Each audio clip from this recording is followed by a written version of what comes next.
चला मित्रांनो, त्रिवार्थानुसार हवामानाचे प्रकार आपल्याला लक्षात घ्यायचे आहे. आता त्रिवार्था हा जो का GT त्रिवार्थ नावाचं जे हवामान तज्ज्ञ आहे, या हवामान तज्ज्ञानं या ठिकाणी तापमान आणि पर्जन्य मागच्या या ठिकाणी ज्या 20-25 वर्षाच्या नोंदी आहेत त्या नोंदीचा अभ्यास केला आणि त्या नोंदीच्या अभ्यासाच्या आधारे त्यांनी त्या भागातील या ठिकाणी हवामानाचे प्रकार सांगितलेले आहेत.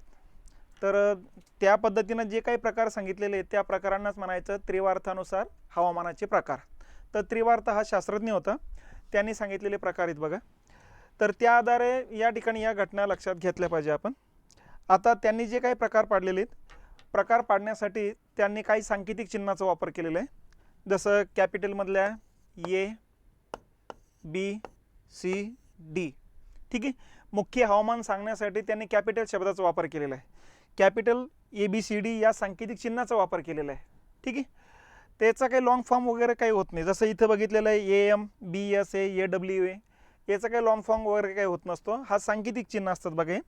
तर मुख्य हवामान सांगण्यासाठी ABCDचा वापर केलेला आहे. ठीक आहे. त्याच्यानंतर उपप्रकार सांगण्यासाठी capital A small A, small B, small C, small D या शब्दाचा वापर केलेला आहे बघा. ठीक आहे. आता या ठिकाणी A म्हणजे या हिशोबाने जर विचार केला आपण तर उष्णकटिबंधीय प्रकारचं हवामान असतं. B प्रकारचं हवामान म्हणजे कोरडं हवामान असतं. तर या हिशोबाने त्याचे प्रकार त्यांनी त्या पद्धतीनं पाडलेले आहेत बघा. या हिशोबाने तापमानानुसार त्यांनी भारताचे 5 भाग पाडले आणि पर्जन्यानुसार 1 भाग पाडलेले आहे. अशी टोटल भारताच्या हवामानाचे 6 भाग पाडलेले आहेत. ठीक आहे. आणि यापैकी महाराष्ट्राच्या हवामानानुसार त्यांनी 3 भाग पाडलेले आहेत. मग आपल्याला आता भारताचं काही या ठिकाणी बघायचं नाही, या ठिकाणी फक्त महाराष्ट्राचं बघायचं. मग महाराष्ट्राचे जे 3 भाग पाडलेले आहेत त्यापैकी पहिला AM, दुसरा BS आणि तिसरा AW. AW 2 भागात येतो. इथं सह्याद्रीचा पूर्व उताराचा पट्टा येतो, इकडे विदर्भ आणि अर्धा मराठवाडा येत असतो. ठीक आहे. आता हेही लक्षात घ्या, AM जे A कॅपिटल आहे आणि M स्मॉल आहे. इथं A कॅपिटल आहे, W स्मॉल आहे. इथं B कॅपिटल आहे, S स्मॉल आहे. इथं सुद्धा A कॅपिटल आहे, W स्मॉल आहे. ही इथं या ठिकाणी इथली थोडी गडबड लक्षात घ्या. ठीक आहे. तर त्रिवार्थ यांनी महाराष्ट्राच्या हवामानानुसार 3 प्रकार पाडलेले आहेत. आणि मग हे प्रकार पाडत असताना प्रत्येक भागामध्ये तापमान किती असतं, प्रत्येक भागात आर्द्रता किती असते, प्रत्येक भागात पाऊस किती पडत असतो, आणि या हिशोबानं त्यांनी मग ते प्रकार पाडलेले आहेत बघा. ठीक आहे. मग आता यामध्ये इथं जर आपण बघितलं या नकाशामध्ये तर इथं आपल्या लक्षात येते की कोकण आणि दक्षिण महाराष्ट्र म्हणजे सांगली आणि कोल्हापूरचा पट्टा येतो. ठीक आहे. तर या पट्ट्यामध्ये त्यांनी जे काही हवामान सांगितलेलं आहे AM प्रकारातलं सांगितलेलं आहे. आता AM प्रकारातलं हवामान आहे म्हणजे या ठिकाणी तापमान सरासरी 22 डिग्री आहे. ठीक आहे. आर्द्रता 50% जास्त आहे. ठीक आहे. 22 डिग्री टेम्परेचर आहे आणि आर्द्रता 50% जास्त. आणि त्यामुळेच या पट्ट्यामध्ये जर बघितलं तर जवळपास 150 ते 200 सेंटीमीटर पाऊस पडतो. हे त्यांचं आकलन या ठिकाणी.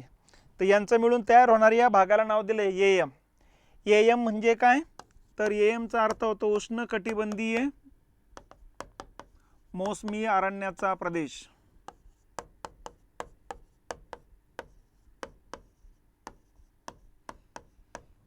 असा त्याचा अर्थ घ्यायचा बघा. ठीक आहे. हा पहिला भाग आहे.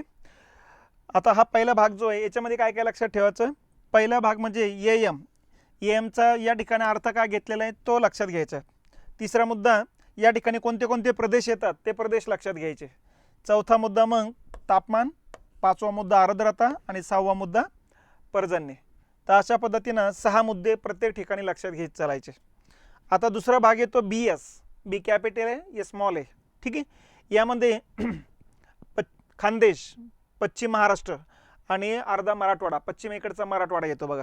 पश्चिमेकडचा मराठवाडा म्हणजे काय, औरंगाबाद, बीड, लातूर आणि उस्मानाबाद ही 4 जिल्हे येतात. तर यांचा मिळून तयार होतो BS. BSचा अर्थ या ठिकाणी आपल्याला माहिती आहे की उष्णकटिबंधीय कोरडा हवामान विभाग या, किंवा यालाच म्हणायचं उष्णकटिबंधीय स्टेप्स हवामान विभाग. ठीक आहे. स्टेप्स सारखा ओसाड पट्टा या भागाचं त्यांनी हे केलेलं आहे. मग या भागात त्यांनी सांगितलेलं आहे की 18 ते 22च्या दरम्यान या ठिकाणचं टेम्परेचर असतं. इथलं जे काही आर्द्रता आहे 30% कमी असते बघा, आणि इथलं जे पाऊस आहे हा पाऊस जवळपास 50 ते 100 सेंटीमीटरपर्यंत असतो. तर अशा पद्धतीनं आर्द्रता कमी असलेला ड्राय एरिया आहे हा. या ड्राय एरियामुळं या ठिकाणी पावसाचं प्रमाण कमी असतं. सह्याद्री डोंगररांगेच्या पूर्वेकडचा ड्राय एरियाचा त्याने प्रदेश या ठिकाणी गणलेला आहे. काळ्या मातीचा पट्टा आहे. तर याला नाव दिलं त्यांनी उष्णकटिबंधीय स्टेप्स हवामान विभाग किंवा उष्णकटिबंधीय कोरडा हवामान विभाग. ठीक आहे. आणि त्याच्यानंतर मग तिसरा भाग पाडला AW. AWचा अर्थ होतो उष्णकटिबंधीय मान्सून सॅव्हाना हवामान विभाग.